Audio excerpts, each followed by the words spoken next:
Hey guys, it's Shaylin. I'm here today with another video. Today's video, I'm going to be talking about self-care for writers. I think it's really important to talk about, and I thought that it would bode well with a lot of the things that I tend to talk about on my channel. If you aren't really familiar with my content, I talk a lot, obviously this channel is about writing, all of it. I talk a lot about how, there's no wrong way to write a book and prioritizing yourself and your own writing and what works best for you. So I kind of felt like it would be worth making a video about self-care for writers. This is all stuff that is specifically geared towards writers. I'm not just gonna talk about like light a candle, I think there are plenty of articles out there on self-care. I'm gonna talk more about, I think, the mindset that's important to integrate self-care into your writing process and ultimately basically to create a writing process that takes care of you. The kind of crux about self-care as a writer is that it's learning to prioritize yourself over what you create, how much you create, or how you create it. So let's begin. I've just broken this up into kind of a list of points. This is kind of like the most overarching point that I kind of just alluded to, so I'm going to start with this one, and it's your well-being always comes before your art, and learn to prioritize that. This very stereotypical idea of what a writer is, and it's usually some guy who lives in a loft apartment and he doesn't have any furniture and he has a bare mattress that he sleeps on that's on the floor, and he just drinks black coffee and whiskey. His mom pays his rent and he's full of ennui and the hatred for life and all people around him. I don't know why I slipped into a French accent there. You guys know exactly what I mean, this stereotypical of an idea of a writer. And I'm not saying that every writer feels like they have to do that, because obviously we're not all here like, I guess I should sit around on the floor in my underwear and drink whiskey if I want to write. I do think there's something to be said about the fact that the idea of what a writer is someone who is not necessarily thriving. And I'm here to say that you don't need to sacrifice happiness in any way to write. You don't have to sacrifice well-being in any way to write. And if you ever feel like your writing is impeding on your well-being, it's okay to take a step back or change whatever you need to change in order to prioritize yourself. If creating is really important to you, if you prioritize writing over your well-being, in the long run, you're not going to be able to create because you're not going to be in a good place. In order to be able to create, you do have to take care of yourself first. Obviously every once in a while you want to pull an all-nighter or something maybe. If there are consistent habits that you find yourself doing that are hurting you for your art, like not getting enough sleep or something like that, maybe ask yourself am I doing this because I feel like I'm supposed to prioritize the art I create over myself? You don't have to. So my second point, they're not really in any order from here on out. This is one that is very online specific, but you guys are watching this on the internet, so I assume that you're online in some way. Don't follow people who make you feel bad about your writing or your writing process. I started to notice this because it's been about probably 2 years that I've started really talking a lot about my philosophy on writing process on this channel and how there's no wrong way to do anything. I've been really amazed by the amount of comments I've gotten on videos where I talked about those topics from people who said that other authors that they follow, even published authors that they follow, or maybe even best-selling writers, have made them feel really bad about the way they write because they don't follow whatever expectations certain people have out there. The unfortunate thing is a lot of people feel like because they do something one way, everyone should do it that way because they want to feel like their way is the best way. If they outline, everyone should outline, and if you don't, you're not a real writer, etc, etc. If anyone, for whatever reason, even if you know that it's not on them, maybe it's just for some reason this person makes me feel kind of weird about what I write. The unfollow or block buttons exist for a reason, my friend. I think it is important to take care of your mental health when on the internet. If someone makes you feel bad about your writing practice or your writing process or the genre you write or your ambitions or literally anything, you don't have to interact with that person. So my next self-care point for writers is only get feedback on your work in ways and at times that make you feel safe and comfortable. Feedback is important. I'm never gonna say that feedback is not important, but I do think certain pressures and expectations have arisen about when and in what ways you should get feedback on your writing, and I don't think that that is productive. I think that getting feedback on your work should always be something that you were in control of. It should happen when you want it to happen. It should be in an environment and in a way that you feel comfortable. If you're getting feedback on your work in a way that doesn't make you feel comfortable and you don't feel ready to get feedback on your work at that time, it's just counterproductive. I think everyone should be respected for working on their own schedule and getting feedback on their work when they want to. This idea that you should just be ready to accept the brutality or else you are like too weak-minded to be a good writer is so dumb. I don't know. I'm a very sensitive person, and it took me a long time to learn how to understand my boundaries in terms of getting feedback. Probably my biggest regret in my whole career as a writer is that once I did a beta reading round just because I felt pressured to. I have so much regret about that. Basically, I was writing a book and I was very online at the time I was writing the book, so everyone knew what my progress was and what stage I was at when I was writing that book. And it was also at the time where I think like a lot of author tubers were in the middle of beta reading processes. And I kid you not, this is not an exaggeration, I would get asked every single day when I was going to open the book up for beta reading. And I felt really pressured into it. And I felt like the expectation was that as soon as this book was done, I would send it out to beta readers, as if I owed people this, which I didn't. And I regret that so much because the book was not ready to be sent out to betas whatsoever. It would have benefited from being read by a couple friends or critique partners first. I emotionally did not feel ready to send it out, and obviously as a result it was an emotionally terrible experience. I was so stressed going in, and it was just stressful all the way throughout. It was a terrible experience, and all it caused me was embarrassment and anxiety. And that happened because I didn't prioritize myself, right? Like I've said at the beginning, you've got to learn to prioritize yourself. I wasn't prioritizing myself. I was prioritizing what I thought other people wanted from me. Because I kept putting myself in these critiquing situations where I felt uneasy going in, they were bad experiences, and for a long time I thought that I was just bad at taking feedback. I thought that I was just really overly sensitive, and I thought that anytime I got feedback on my work I could just expect to feel terrible about it. Sending the feedback, waiting for it, getting it, reading it, sitting with it afterwards. And when I reflect back now, that's definitely obviously not the case. The reason those were terrible experiences were because I wasn't ready to send the book out, so I felt embarrassed sending it out in the first place. But again, I thought that that's just how you were supposed to feel, and that was just something I had to get over.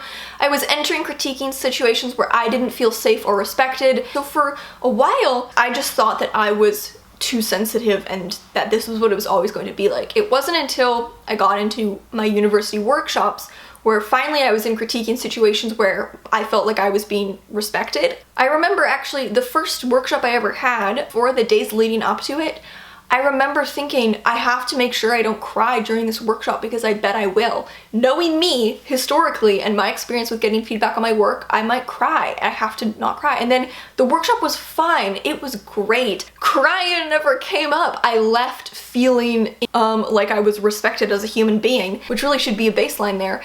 And I also left feeling encouraged and ready to go edit the story. The criticism was actually probably a lot more in-depth than what I got from beta readers. It wasn't about the level of critique on the story. It was about how it was delivered and how I felt safe in that critiquing situation. I have learned that beta reading is a bad critiquing form for me. I will probably never do it again. I have other ways of getting feedback on my work that I am comfortable with, that deliver higher quality feedback for the style of work that I write. It's okay to filter the ways you get feedback. You don't have to get feedback on your work in a specific way just because it's the norm. I know beta reading seems like the norm online.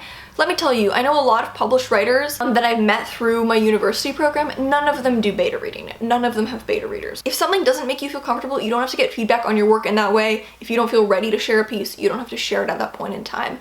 And I think that that is extremely important.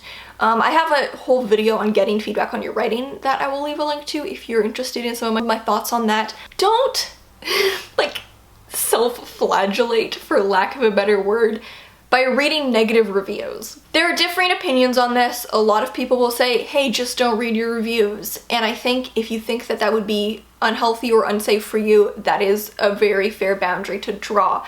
Thing about reviews, you're reading them on things that have already been published, which means they can't be edited. It's not the same as getting feedback on work that is in progress. Sometimes getting feedback on something that is published that you have no power to change is just not worth it. It doesn't mean that you don't want to improve. Some people just don't feel safe or comfortable reading reviews of it because they have no power to change it afterwards, and maybe you just don't want to make yourself feel terrible about something you've published. If you want to read reviews or whether you don't, that's totally up to you. If you do want to read them for good reasons. Read them because you genuinely feel comfortable reading them. Or I don't know, get a friend to filter them and send you the positive ones or the constructive ones that are actually respectful and maybe not the ones that are just mean.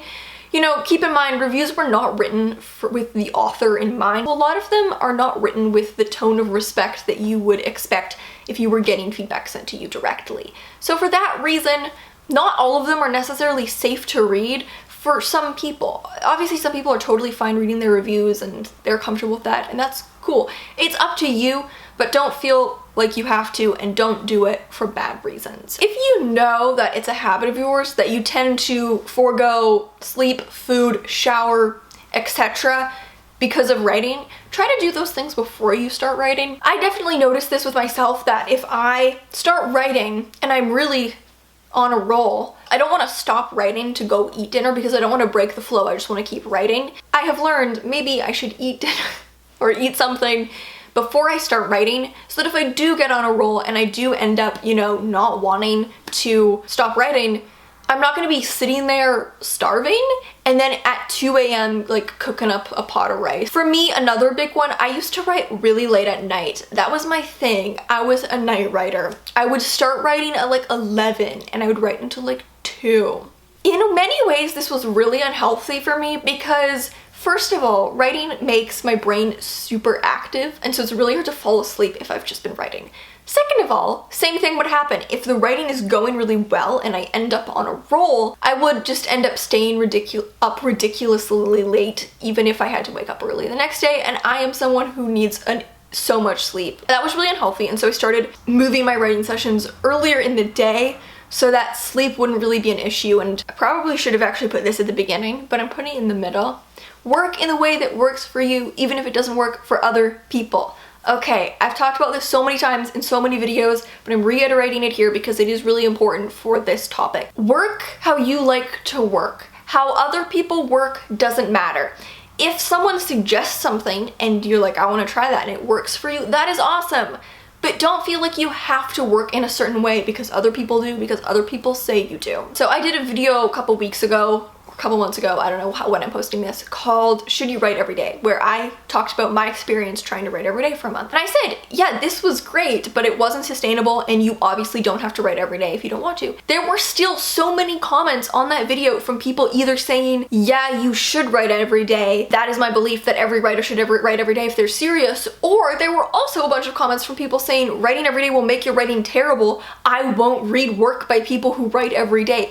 What? I don't understand why people are so judgy about writing process. The process you use has no direct correlation with the end product in general terms, meaning outlining books will not make your book better in general. Writing every day will not make your work better in general. What will make your work better is doing what works for you. So if outlining works for you, then it might make your writing better. If writing every day works for you, then it might make your writing better.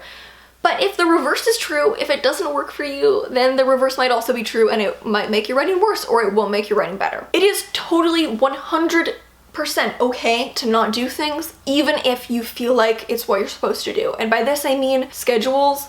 You don't need a schedule if you don't want to. There's this idea that you should write even if you don't feel like it. You can only write when you feel like it. If you want to only write when you feel like it, you can do whatever you want, okay? This is up to you. Other people really shouldn't have a say on how you write.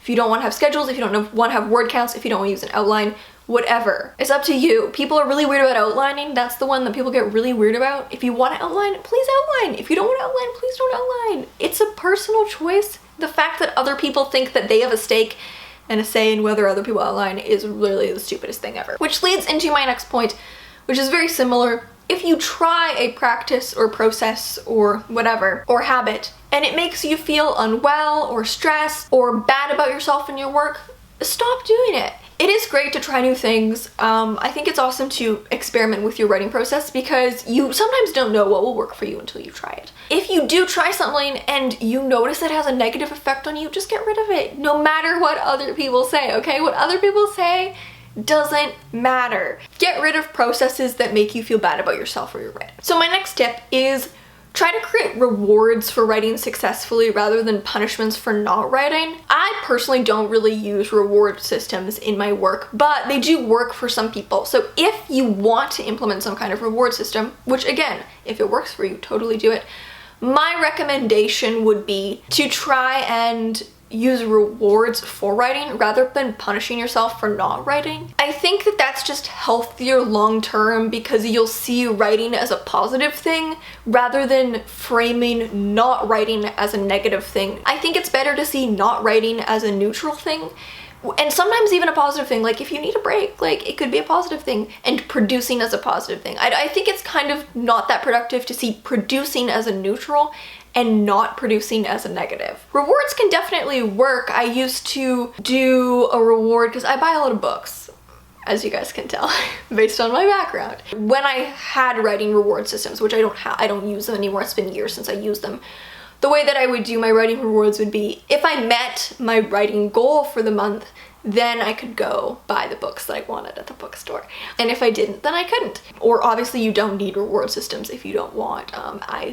That's just how I would suggest going about it. So my next tip is to take a break as soon as you think you need one. Burnout is not fun. I have had a couple creative burnouts. It's been a while, but for me, I would get them when I was in school. When you're in school, a lot of this is out of your control. I couldn't write per my own schedule. I had to write based on deadlines, and so a couple times I got pretty burnt out just pushing myself to get all my work in during the semester, and then when the semester was over, I passed out. Immediately slipped into a juicy coma and didn't write for quite a while. Those burnouts could have been avoided had I been able to take a break. I wasn't able to at the time, obviously, because I was writing on deadlines and schedules and stuff. But if you're on your own schedule, just take a break as soon as you feel like you need one in order to prevent a bad creative burnout. It's okay. There's literally nothing wrong with taking a break. Nothing wrong. In fact, if you feel like you need one, I would totally encourage it. You know best. If your brain or your body is like, I think I need a break from this, probably your brain or your body is correct in giving you that assessment. So take it now before you fall into a terrible creative burnout, as I did a couple times. My next tip is try not to tie unhealthy habits to writing. So, for example, if you know that you tend to be too reliant on caffeine and you know that you drink a lot of caffeine, try not to make drinking a coffee a necessary part of your process. I'm not saying, hey, cut out caffeine entirely, but try not to tie it to your writing so you don't feel like in order to write, I need to have a cup of coffee. You know you tend to not get enough sleep. Try not to make it your habit, your writing ritual to write very late at night. See, this is one that I used to do. I knew that I tend to just chronically not get enough sleep, and I was always really tired. I also had made it part of my writing routine and writing ritual to write really late at night, which only exacerbated the problem. Try to not tie unhealthy habits to writing, because then you will only exacerbate those unhealthy habits by feeling like they're a necessary thing you have to do to write. Try to start by not judging other people and being really open to other people. You know, if you feel like you judge yourself a lot for maybe not writing enough, you know, you feel like you never write and you don't write enough, try to be really open to other people. You know, when other people aren't writing very much and they aren't producing, be like, that's totally okay, you know, good for them. Maybe they don't have the mental space for it right now, whatever. And some of that might transfer to you, because you'll start to realize, hey, if I can be gentle towards other people for this, then I can also be gentle towards myself for the same thing. That is everything that I've got on this video today on self-care for writers. Thank you guys so much for watching. If you have any questions, you can always send me an ask on Tumblr, and I'll see you in another video.